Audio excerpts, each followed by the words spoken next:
izchil davomlashayotgan o'tgan, kutgan kelgusi zaman. The past, future, perfect, continuous tense. Izchil davomlashayotgan o'tgan, kutgan kelgusi zaman. O'tgan zamandagi ma'lum vaqtda turib, kelgusidagi ma'lum vaqtda ma'lum ishning dal o'rindilib bo'lganligini yoki yanada davomlashayotgan bo'lganligini ifodalashda ishlatiladi. Izchil davomlashayotgan o'tgan, kutgan kelgusi zamanning bo'lishliq jumla shakli.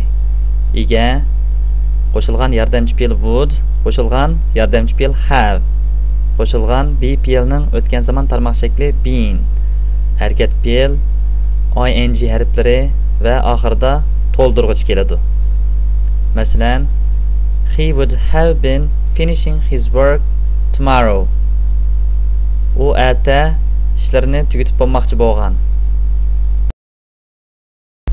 Izchil davomlashayotgan kutgan o'tgan kelgusi zamanning oddiy so'roq shaklini yasashda yordamchi fe'l would jumlaning beshida keladi.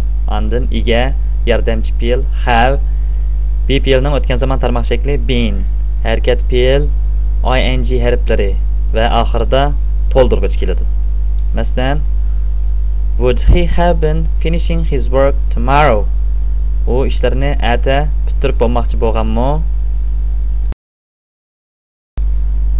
Izchil davomlashayotgan o'tgan, kutgan kelgusi zamanning bo'lishsiz jumla shaklini yasashda yordamchi fe'l would ning keyiniga not qo'shib etiladi.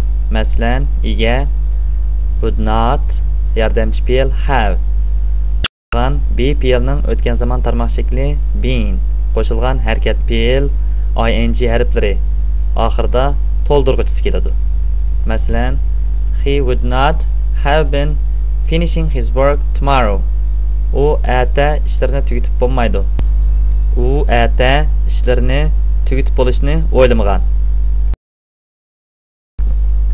Izchil davomlashayotgan o'tgan, kutgan kelgusi zamanning alohida so'roq shaklini yasashda savol almashlari jumlaning beshida keladi. Ondan yordamchi fe'l would, qo'shilgan ega, ondan yordamchi fe'l have, be fe'lining o'tgan zaman tarmoq shakli been, harakat fe'l va oxirida ing harflar keladi. Masalan, when would he have been coming?